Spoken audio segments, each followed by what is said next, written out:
Minister for Tourism from Saint Lucia, Mr. Dominic Fedee.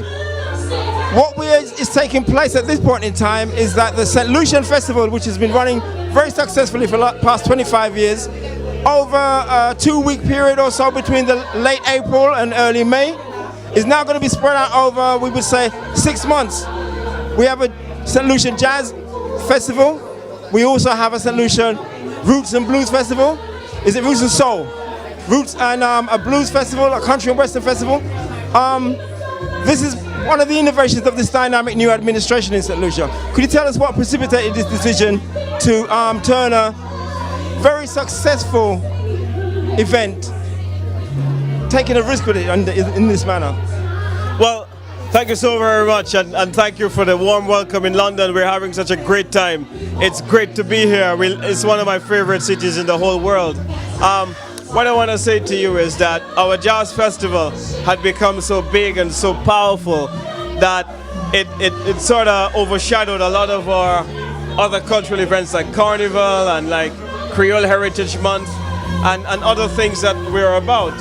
And so the decision was taken by our government to lengthen the summer season, which really is a traditional low season for hotels in St. Lucia. And so we thought it fitted perfectly in one,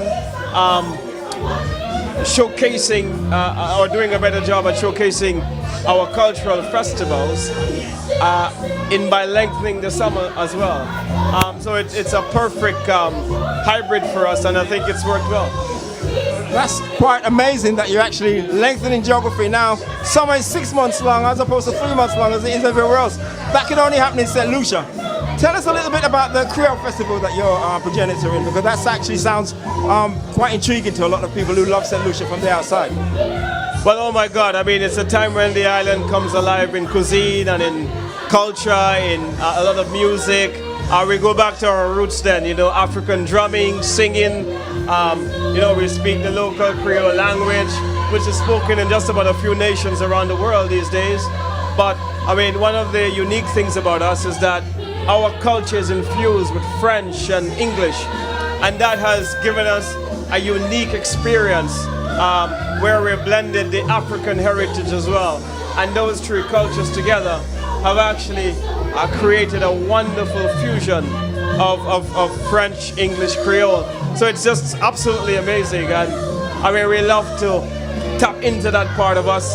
In fact, in the island, it is known and it is well regarded that if you're going to tell a joke, you tell it in the local parlance of Creole, because it has that more potency and the impact is greater. So we come alive then, and we be who we are. And it's a great time for tourists coming to our shores to see what we are and who we are as a people and what we have become. You're a new name to me. You're a very young minister. You're coming with a new government. Could you tell me in the short space of time that you've been doing this, what is your favorite aspect of your job so far? Well, it's about getting things done. It's about making sure that we bring about economic opportunity to our people, but at the same time, you know, exposing as many more people as possible to what a great destination we are. I mean, there's no destination in the Caribbean that you can have so many elements: romance and chocolate and adventure and beach and leisure and health and wellness. I mean, all of these niches that I've just pointed out, we actually does fit that bill very well. Diving and excursions is just absolutely amazing. And I do feel rather passionately about the island of St. Lucia. And I mean, when you come, you will see why, and you've been there. But it's the topography, it's the people, it's our friendliness, it's who we are. And really, it's a St. Lucianness that words cannot describe, but only experience can really tell you. I mean, there's just a special aura to St. Lucia and St. Lucians and what we do. We just absolutely love it. I mean, we brought Nichole David, who is an absolute gem, and you can hear her in the background. But I remember growing up with her, and she did a song called Put Your Waist Into It. And I think it was about the time when my parents started allowing me to jump Carnival. But I mean, those are the good old days. Wonderful. We really feel your enthusiasm. And as a regular visitor to St. Lucia, I can tell you it is an unparalleled experience, and I hope to see you down at Groselay one of these days. Thank you very much, Mr. Minister. Thank you. Well, Groselay is where I grew up and where my family still lives. Groselay? Yeah. My mom and my dad still lives in Groselay. And, you know, it's an amazing town. It's a perfect fishing village that has transformed into the entertainment hub. And as you can tell the people, it comes alive more than any part of the island, any part of the Caribbean, in a most unforgettable Caribbean jump up. There you go. Yeah. St. Lucia, here we come. Come together, cause you're stronger, you know. We're gonna do it now. Come on, hey, roll it. Around the globe with iDeLick Media, you've just heard from an effusive young tourism minister from St. Lucia, Mr. Dominic Fedee. He's come all the way from St. Lucia to avail us with some information about this festival. This is the London-based Saint Lucia Tourist Board representative. We believe that you're going to be going to Miss Atlin Ford. We believe that you're going to be going under a evolution into the Saint Lucia Tourist Association. Could you tell us what the nature of the evolution would be, or what the transformation, how that would affect your duties, and how we as the public will be able to access your organisation in this new, once it's transformed? So we're going to become the Saint Lucia Tourism Authority, and that will be more of a commercial body, so our funding will be different. At present we're funded by the Saint Lucia government, and that can cause us some cash flow issues in the London office.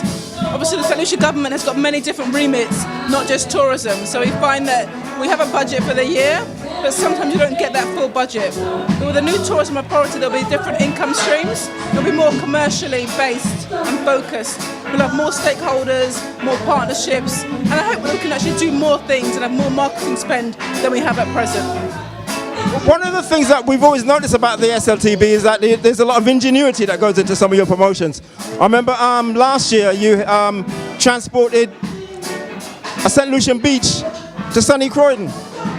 Would you be looking at doing, having more initiatives of that nature? Most definitely. I think, St. Lucia has always been quite an innovative, fresh, forward-thinking destination. I think that's going to continue. I think now we'll actually have more freedom and more budgets to actually be more creative. I think there are many other ideas that fall to the wayside because we haven't got the budget to fulfill them. But I think hopefully with the new tourism authority we will have the capacity to do more and to be creative and let those creative juices really flow. Minister Fedee said that the SOLEIL Festival was actually an expansion of summer over 6 months from May to October, which is pretty radical because you're now having a 6-month summer where the rest of the world only has a 3-month summer. What other particular challenges for you from this side of the fence in informing the public about the initiative that you've promulgated?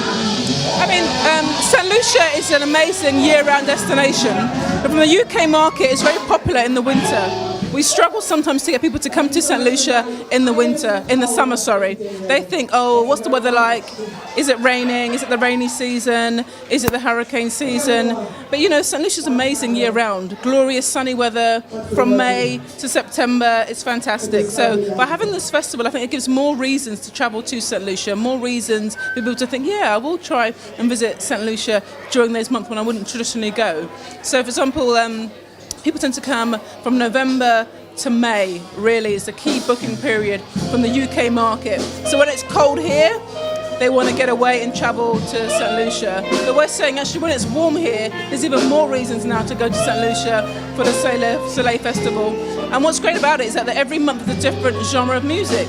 So if jazz isn't your thing in May, you can come the following month for roots and soul. If that isn't your thing, you can come later in the month for the food and rum. If that isn't your thing, you can come for arts and culture. So no matter who you are, there'll be something for you to experience in St. Lucia.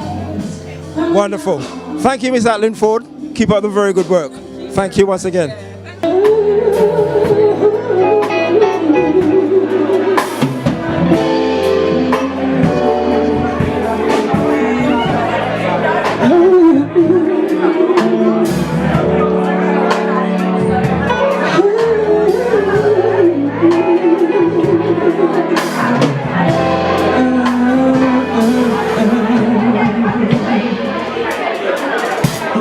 Bring me to when time